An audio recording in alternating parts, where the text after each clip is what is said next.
एक बार की बात है। एक बार एक अध्यापक एक संपन्न परिवार के शिष्य के साथ कहीं जा रहे थे। तो उस शिष्य को कुछ मजाक सूझी क्योंकि उसको रास्ते में किसी गरीब मजदूर के जूते दिखाई दिए। उसने अध्यापक से कहा, गुरुजी, अगर हम इन जूतों को छुपा दे तो कितना मजा आएगा। देखते हैं कि मजदूर पर इसका क्या असर पड़ता है। अब उसको तो मजाक सूझ रहा था, लेकिन गुरुजी ने कहा कि नहीं, गरीब इंसान के साथ इस तरह का भद्दा मजाक करना ठीक नहीं है। उसने कहा, क्यों ना हम इन जूतों में कुछ सिक्के डाल दें और देखें कि इसका इस गरीब मजदूर पर क्या प्रभाव पड़ता है।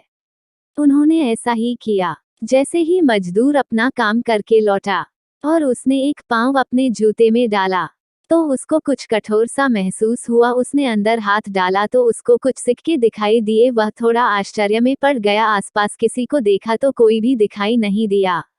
वापस उसने दूसरा पैर अपने जूते में डाला और वापस उसको उसमें कुछ सिक्के दिखाई दिए। अब दोनों जूतों के सिक्कों को उसने अपने हाथों में रखा और प्रभु की तरफ इशारा किया, हे प्रभु, पता नहीं किस भले मानुष ने यह सिक्के मेरे जूतों में छुपाए हैं, लेकिन जिसने भी छुपाए हैं उसको मेरी दुआ है ताकि इन पैसों से मैं अपने बच्चों और पत्नी के लिए कुछ खाना और दवाइयाँ ला सकूंगा। और इतना बोलकर वह चला गया। इस बात को शिष्य और अध्यापक दोनों सुन रहे थे। अब अध्यापक ने शिष्य से पूछा कि अब तुम मुझे बताओ कि तुम्हें कैसा महसूस हुआ, तुम्हारी पहले वाली मजाक या मेरा यह तरीका। तो उसने कहा कि गुरुजी, मैं आपसे क्षमा चाहता हूँ। अब मुझे समझ आ गया है कि सच्ची खुशी किस चीज में है। जब हम किसी की मजाक उड़ाते हैं तो हमें कुछ पल का आनंद मिलता है, लेकिन इससे हमें बद्दुआ मिलती है। लेकिन अगर हम किसी की मुश्किल परिस्थिति में मदद करते हैं और जिसकी भी हम मदद करते हैं उसको भी नहीं पता कि हमने उसकी मदद की है, लेकिन अंदर ही अंदर हमें पता है कि हमने उस इंसान की मदद की है।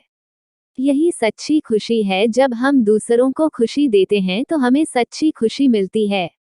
इसी तरह खुशियां बांटते रहिए, लोगों की मदद करते रहिए और दान करते रहिए जिसके भी आप काबिल हो। जितना भी आपसे बन पड़े दान करें, लेकिन दान जरूर करें।